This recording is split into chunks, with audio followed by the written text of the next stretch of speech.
This is Smallzy Surgery. Yeah.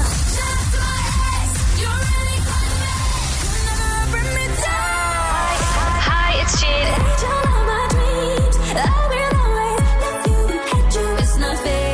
You're listening to Smallzy on Nova.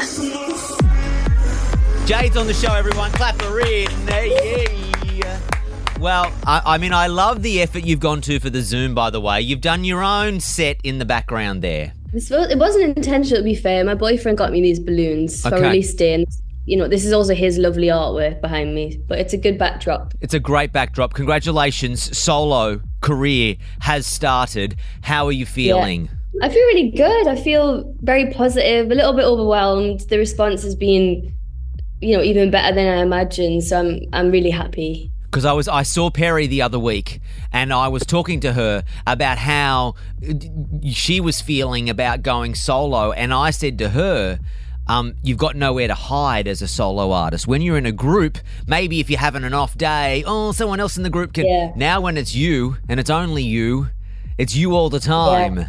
And no, you really appreciate once you do your own thing how lovely it is being in a group and just having people around you to bounce off, and every decision's a joint decision, which is good and bad, but it means if something doesn't work, let me tell you, be like, well, it was all of us. I've worked in radio shows before where it's been like a group, and sometimes you just don't want it to be a group decision, you just want to make your own decision, and that's probably the best part about it. Sometimes when you just get to make the decision, there's no one else you have to talk to, you just do what you want to do. It's liberating. Yeah, definitely liberating. That's probably one of the things I haven't enjoyed the most doing my own thing, is that it's all what I want to do, so that's great. Well, it's wonderful to see you, and can I say congratulations on Angel of My Dreams. When I first heard it, and I heard it a little bit before it came out, I was blown away, because I don't know, and I don't mean this, I don't mean it in any other way but as in a congratulatory way, but I did not realise that you had so much to say, and it was so exciting to see you say that in this song. Does that make sense at all? Did I say that without being offensive, if that makes sense? Oh no, it takes a lot to offend me. I wouldn't worry. I think that's great. I mean, obviously in a band you have more sort of generic concepts, because it can't just be exactly what you want to write about. So, it's important for me to, especially with the first record, kind of give people an insight into my story, or my sort of musical journey from the beginning to now. And when you're on your own as well, you can sort of push it a bit and be a bit cheekier and say what you want to say. So I think that's a compliment. Yeah. What was the creative process behind the video? Did you work with a team of people? Did you go to people and say, hey, this is what I want to say, how can we bring this to life? Yeah, so I was speaking to a bunch of different directors, but I was really drawn to Old Perry, who has directed this video, because I think we're quite similar with our creative brains. We like to push the boundaries a bit. We like to do the unexpected and just do the absolute most, which is very much my vibe, the drama of it all. And I knew the video had to sort of tell the story even more.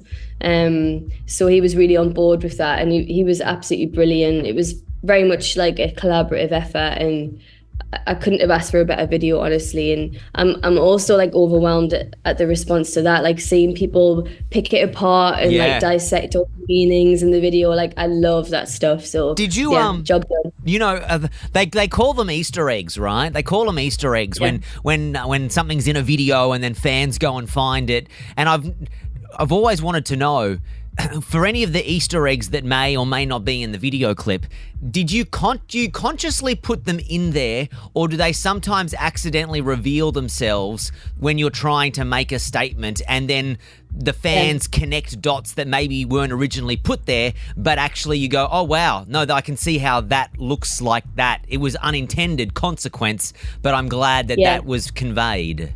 I think it's a bit of both, really. Yeah, I mean, I love an Easter egg, and as a pop fan myself, I love when artists do all that stuff, and so I am obsessed with music videos. It's literally every weekend I'll just sit and watch whatever's out at the time. Or I just love it. And I love like crime drama novels and stuff. So I think that feeds into like why I love it so much. But there was definitely some in the video where the fans clocked it and were like, this is what this means. And I was like, oh, I guess it does then. Yeah. Go me. I think Gina Jane from Fifth Harmony, I think she also picked some Easter eggs that might have been in the video that you might have been, nodding towards that. How do you... Yes. Now that you're on the other side of being part of a girl group, how was that experience for you? Because, and when I'm not necessarily even a girl group, but I feel like maybe a girl group created in a machine. Now that you're on the other side of it, I think sometimes it's very easy for some artists to go, no, I loved everything about it. It's also very easy for some artists to go, oh, it was awful, it was the devil. How do you reflect on your time in the group? I think it is literally in the song I say, like, it's bittersweet. Because on one hand, you're so grateful for the opportunity, and I love being in a girl group. Like, it was the best experience of my life. But obviously, like with everything, there's good and bad with that, with being famous, with very early on in our career, you kind of didn't get a choice in who you were going with. It was very much like, here's the contract, sign this. So there's things I've definitely had to learn the hard way along the way. But at the same time, like I don't sit down on shows like this. Yes, it's the same.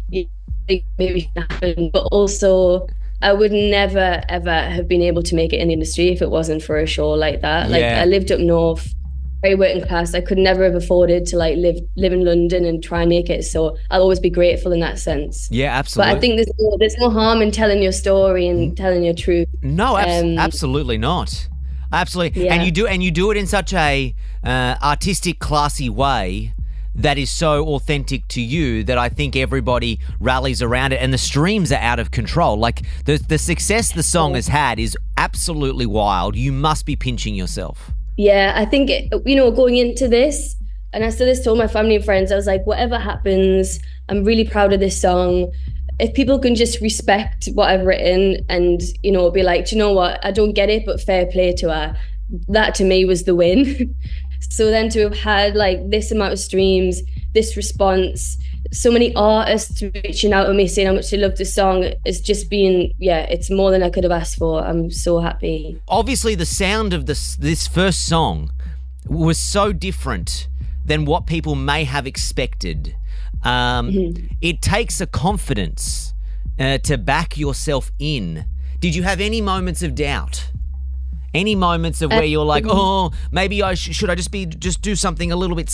I mean, I guess I'm gonna use the word safer, but in the sense that like what people may have expect from you as a performer. Honestly, no. I think I've spent so long like waiting for this moment. I just knew it had to be bold, it had to be brave. And in my mind, I was like, okay, I can. And there are songs on the album that I would say, maybe like you say, is like a bit safer, a bit more like straight down the line pop, which I could have gone with. But I think if I'd released something like that and it hadn't have done well, I would have been so devastated compared to like releasing a song like Angel and that not doing well. I can hold my head up high and be like, do you know what? I don't care because I respect the song so much and I knew I was taking a risk. So and I just say I've got nothing to lose. Do you know what I mean? Why not? Like my boyfriend always says to me, this is the bonus round now. Like I've done it all. I've been in Little Mix. Like it doesn't get any better than that. Do you know what I mean? Your boyfriend's a keeper. What a great piece. What a great piece of advice from the boyfriend. Can I, because I'll say, I totally hear you on that, because if you do something that is authentic to you and it doesn't work, okay, well, I put myself out there. Nothing would hurt more than doing something you didn't really want to do and it still not work. You're like, fuck, I knew I shouldn't have done that. I knew that wasn't what I should have done. Yeah, exactly. That would feel like that would be so much worse. And to be fair, like there was times like that in the band, and the girls won't mind me saying that either. Like sometimes we'd be able to push for a song we wanted, that was great. Sometimes the label would push for a song and it worked and we'd be like, okay, fair enough. But the worst thing ever was if we didn't want to do a song and then it came out and it didn't do that work. well, and we'd be like, do you know what I mean? We should Yeah. just listen to You ourselves. trusted your gut. Yeah, absolutely. I've got 2 last questions for you before I have to let you go, so you can go and be a rich and famous pop star.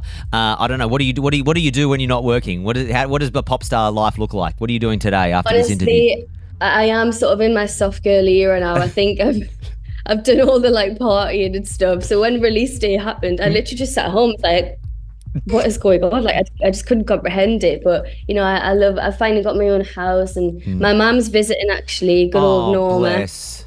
So yeah, I think when you take a minute or when you take a step out of like the rat race, so to speak, you just appreciate time with like family and friends more. And I'm aware that things are going to get very busy, so I've been chilling in that sense. Nice. But you know, I will be out and about because I've got a lot of club remixes coming, and so I need to get out there, party, and enjoy those moments. Absolutely. So my second last question is, when are you coming to Australia? I'm begging them to make you come here. I'm literally telling them you need to be here. No, I'm begging too, because I love it there so much. And obviously I see all the like fan reaction over there, and I've got family there, so all the more reason to come over.